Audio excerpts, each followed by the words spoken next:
আসসালামু আলাইকুম এভরিওয়ান, সবাই কেমন আছো? ভিডিও টাইটেল আর থাম্বনেল দেখে বুঝে গেছো আজকে আমি কোথায় যাচ্ছি।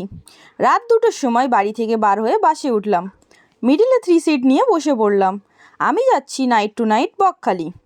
গাড়ি স্টার্ট হওয়ার সাথে সাথে মিউজিক চালু হয়ে গেল। সবাই ডান্স করতে লাগলো। আমি ডান্স করিনি, না মানে একটু করেছিলাম। বাস একবার হোল্ড হলো। আমি একটু চা খেয়ে নিলাম। বরাবরের মতো আমি চাটা বেশি ভালোবাসি, তাই একটু খেয়ে নিলাম।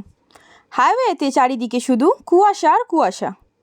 আমি একটু ঘুমিয়ে পড়েছিলাম, না হলে সকালে ভালো করে ঘুরতে পারবো না।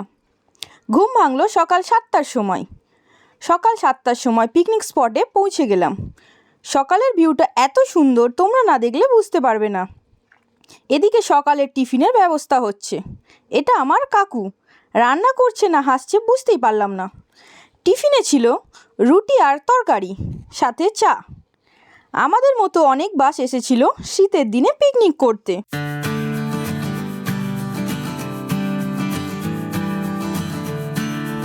টিফিন করে সরাসরি চলে যায় বকখালি সি বিচে। 45 মিনিট হেঁটে যাওয়ার পরে ফাইনালি পৌঁছে গেলাম বকখালি সি বিচে। এত দূরে সমুদ্র জল কেন ভাই, আমি বুঝতে পারলাম না। পায়ে পানি পেয়ে এত খুশি হয়েছি, মাধ্যমিকে পাশ করেও আমি এত খুশি হইনি। চারিদিকে শুধু ফটোগ্রাফার, শুধু পিক আর পিক, শুধু কানে পড়ছে, ভাই একটা পিক তুলে দে না। এটা আবার একটা বন্ধু 2 দেখাচ্ছে, মনে হয় 2000 টাকা আমায় দেবে।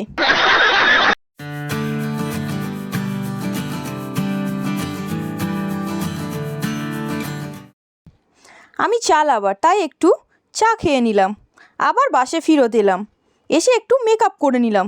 এটা আবার না করলে চলে বলো? তাড়াতাড়ি খেতে বসে পড়লাম। আজকের মেনু ছিল ভাত, ডাল, ফুলকপির তরকারি, চিকেন, স্যালাড, চাটনি, পাঁপড় আর মিষ্টি। খাওয়া শেষ, এবার একটু রেস্টের পালা। রেস্ট নিয়ে চলে এলাম টোটো স্ট্যান্ডে।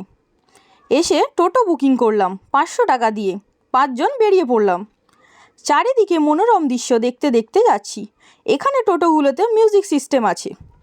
স্যাড সং শুনতে শুনতে দৃশ্যগুলো উপভোগ করছিলাম।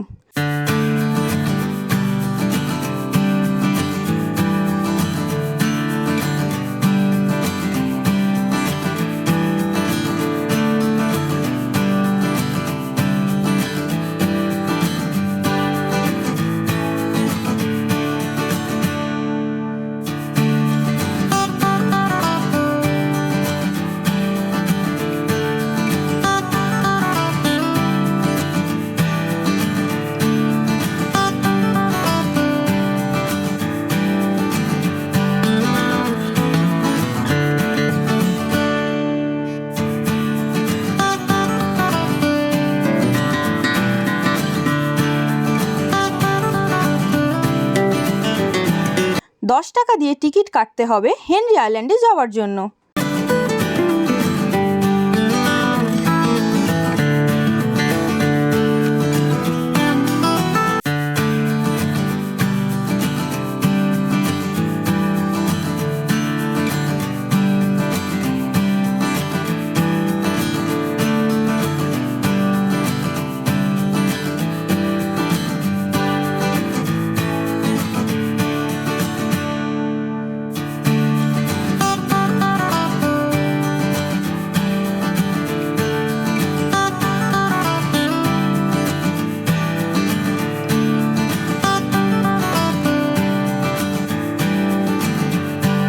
আমাদের ড্রাইভার কাকুর হাসিটা দেখেছো?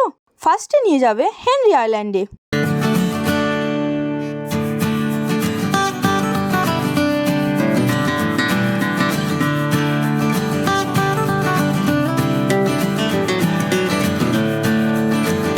এখানে সমুদ্রের ঢেউটা অনেক বড় বড়, সাদা বালি অনেক আছে।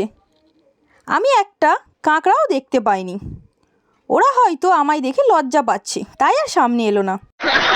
এই ঢেউ দেখে আমার মনটা ভরে গেল। কি অপরূপ দৃশ্য, কি মনোরম দৃশ্য। ছুটির দিনে এখানে এসে ঘুরে যেতে পারো।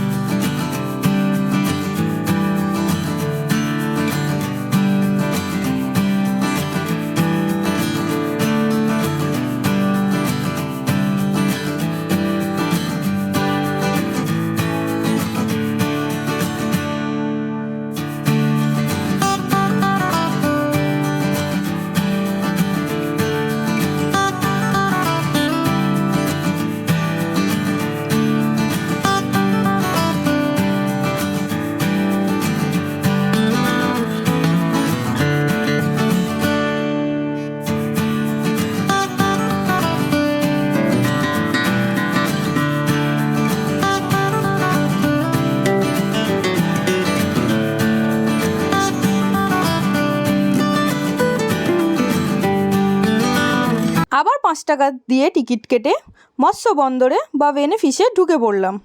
এখান থেকে নৌকা করে জম্বুদ্বীপেও যাওয়া যায়, আমার কিন্তু যাওয়া হয়নি, কারণ আমরা নাইট টু নাইট গিয়েছিলাম। এখানে শুধু মাছের গন্ধ আর গন্ধ। আর নৌকা তৈরি করাও দেখলাম, বাড়িতে গিয়ে একটা নৌকা বানাবো, তোমাদেরকেও দেখাবো কেমন হয়েছে বলো। এরপর নেক্সট ডেস্টিনেশন কার্গিল বিচ বা সানসেট পয়েন্ট। এখান থেকে সূর্য অস্ত যাওয়া ভালোভাবে দেখতে পাবে। আমি তো সূর্যের দিকে তাকাতেই পারিনি।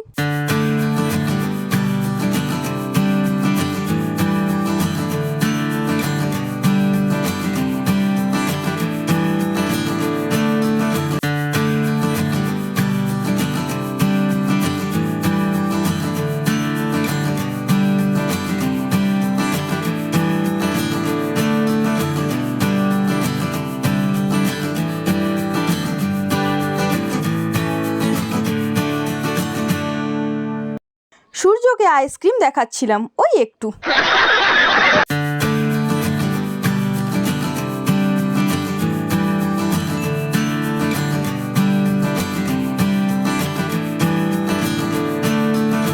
কাকু কত শুটকি মাছ আমাকে দেখালো, আমি একটাও মাছ কিনলাম না। কাকু মনে মনে আমাকে হয়তো গালাগালি করছিল। লুকাচুরি খেলতে খেলতে যাচ্ছিলাম সূর্য আর আমি। এটা হলো ফেজারগঞ্জ, ফেজার সাহেবের বাড়ি। এখন এখানে অনেক ভূত আছে। কাকুকে বললাম দামটা একটু কম করো। কাকু সেই বরাবরের মতো একই ডায়লগ। সত্যি বলছি একটুও লাভ নেই। এরপরে যাব আমি ইকো পার্ক। এন্ট্রি ফি 20 টাকা, কিন্তু আমার কাছে টাকা নেই, কিউকি मैं गरीब हूं। তোমরা যদি বাচ্চাদের নিয়ে আসো ঢুকতে পারো, জায়গাটা ভালো। জায়গাটার নাম আমি জানি না, তবে এখানে খুব কম মানুষ ছিল। খুব শান্ত জায়গাটা, খুব ভালো লাগবে একা এলে। বকখালি এলে এই কাকুর সাথে যোগাযোগ করতে পারো। টোটো থেকে নেমে একটু ফুচকা খেয়ে নিলাম। ফুচকাটা খুব ভালো খেতে ছিল। কাকু খুব সুন্দর করে ফুচকাটা মাখিয়েছিল। আমরা সবাই 20 টাকা করে ফুচকা খেয়েছিলাম। এখানে 10 টাকার 5টা করে ফুচকা, আমাদের ওখানে 10 টাকার 4টে ছিল। তারপরে সন্ধ্যার সময় একটুখানি গিয়েছিলাম মার্কেটিং করতে। দুধারে শুধু দোকান আর দোকান, শুধু কেনাকাটার দোকান। তারপরে আমরা চলে গেলাম আই লাভ বকখালি লেখাটার সামনে। আমি আর আমার বন্ধু দুজন মিলে গুটি গুটি পায়ে চারিদিকে ঘুরে বেড়াচ্ছিলাম। আর কি কি দোকান আছে, কত কি নিচ্ছে, সব কিছু চেক করে করে বেড়াচ্ছিলাম। আমরা প্রথমে গিয়েছিলাম এই বকখালি সি বিচের সামনে।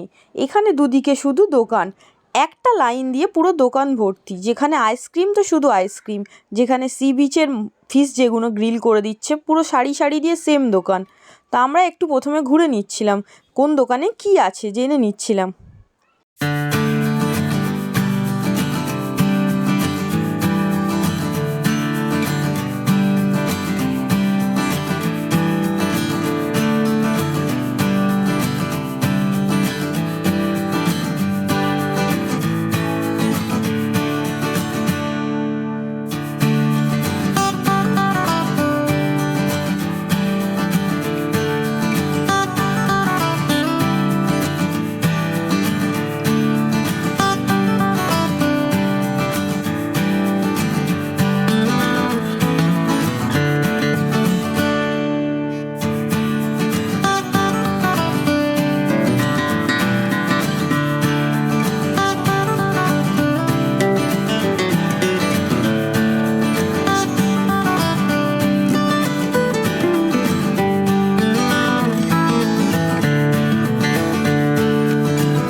তোমাদের যদি আমার ভিডিওটা ভালো লেগে থাকে তাহলে একটা লাইক করে দিও, আর চ্যানেলটা সাবস্ক্রাইব করতে ভুলো না যেন। ওকে, টাটা, দেখা হচ্ছে নেক্সট ভিডিওতে।